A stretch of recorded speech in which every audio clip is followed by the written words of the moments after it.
Hi there, my name's Donghua. Let's talk about lane matchups and minions. One of the biggest parts of the laning phase is manipulating your minions and making sure they're at the correct position per the matchup that you're currently in. The position of your minion wave determines a variety of things. It determines whether or not you can get farm, whether or not you can receive a gank, whether or not you will get ganked, whether or not you'll hit a crucial level before them, and whether or not you can even go in for a kill. So in this video, I'm going to show you where your minion line should be per matchup. I'm going to show you how to get there, and I'm going to show you why they should be there. So let's get started. Now, there are only 3 possible matchups in League. Good matchups, bad matchups, and skill matchups. Each matchup has a different way of playing, so each matchup has a different position that you want the wave to be in. So let's start with bad matchups. Most people have the hardest time with bad matchups. An example of a bad matchup would be top lane Ignite Pantheon versus anybody. Ignite Pantheon is very, very scary in the early game, and pretty much everybody would lose to this.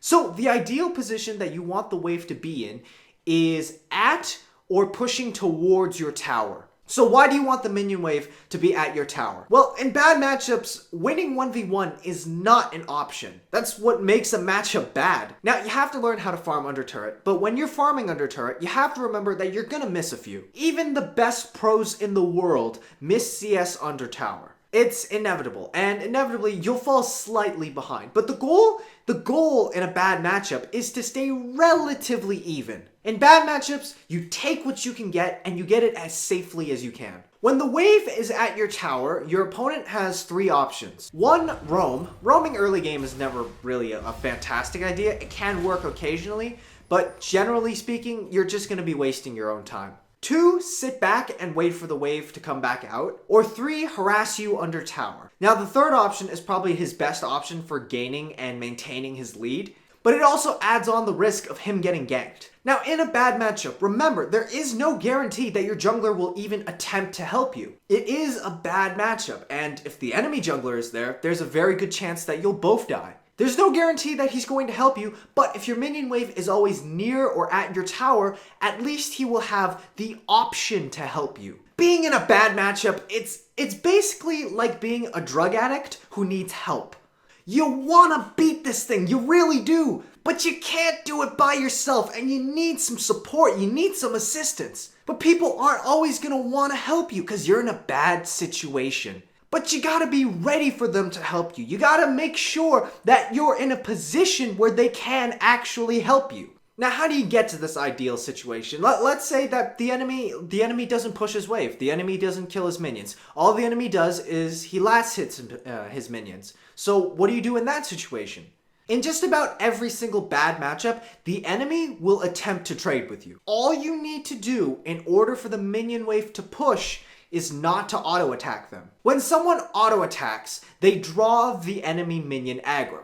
So the enemy minions are hitting them, but their minions are still hitting the enemies. So this creates a slight imbalance as a result, and the wave begins shoving towards the other side. So if you just get your opponent to hit you and you don't hit them back, your wave will get pushed in. This is about the closest thing you can get to killing your own minions. Now, let's talk about skill matchups. Now, in skill matchups, you want the wave in the middle of the lane, or slightly pushing towards you. Okay, so why don't you want the minion wave near your tower so your jungler can help you? Because you don't know if your jungler will help you. You don't know if your jungler is a heavy C9 rush ganker style kind of player, or if he's a AFK farmer trick 2G kind of guy. Like, you don't know.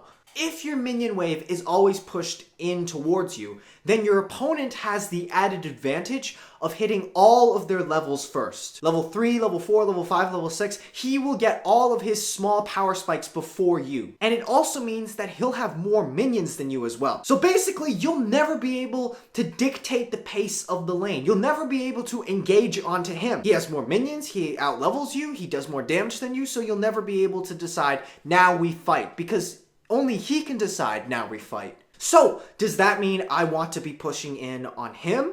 No, of course not. Why?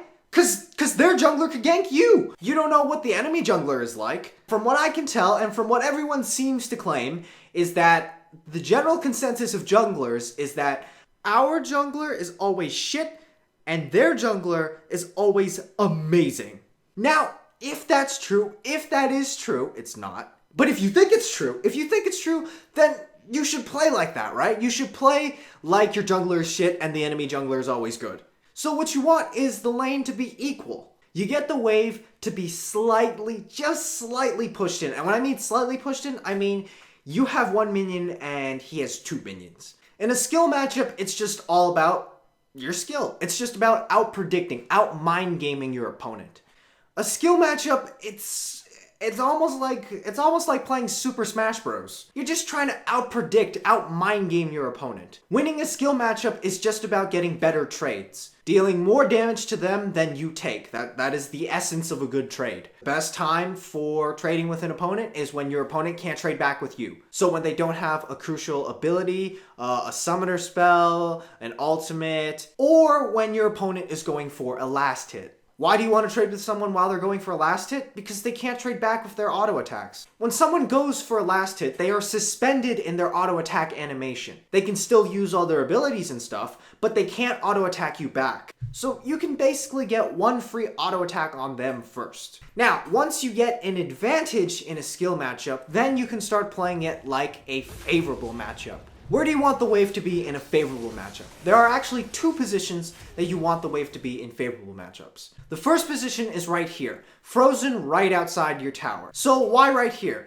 Well, for a number of reasons. First, the enemy jungler can't really gank you. You're very close to your tower. All you really have to do is walk back. But more importantly, it forces your enemy laner into two decisions. Either stay back and soak up EXP, or risk trying to get some farm and dying. You're basically forcing him into two terrible choices.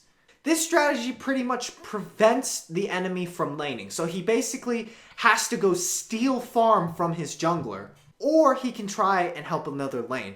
But because he's behind, usually he'll end up hurting and not helping the other lanes. So how do you get the wave into this position? Do the exact same thing as a bad matchup. Let your opponent get a little bit cocky, let him auto-attack you a few times, and then let him take a little bit of minion aggro, and eventually your wave will begin to shove towards you. The second strategy for a good matchup is to slow push the wave. So you have the minion wave pushing, but just very barely. You don't use your abilities to shove it, you just use your autos to shove it. Why is slow pushing better than regular pushing? Well, in a good matchup, there are only really two reasons to push the wave instead of freezing it. One, you don't have enough minions to actually freeze the wave. Or two, you want to dive him. And if you want to dive him, having a massive minion wave will help you in that endeavor. Because what happens is, if you have a massive minion wave at the tower, and he auto-attacks you while you're diving him under tower, that giant minion line will also aggro him. That adds on about 100 to 200 extra damage to this dive. This makes a huge difference on whether or not the enemy survives. Now, you might say, well, why would I do something risky like dive his tower? I'm already ahead, but why do I need to do more? Because you're in a good matchup. Generally speaking, if your champion is in a good matchup, that means the enemy champion will probably outscale your champion. That means you need to make the most of your lead while you still have it. Renekton, Pantheon, these great early game champions, if they don't snowball their early game power, they're just going to be useless throughout the late game. Being in a good matchup is like being a dominatrix. It's about hurting that other person as much as you can. It's not about what he allows you to do, it's about how much you can get away with. That's how you control minions in lane.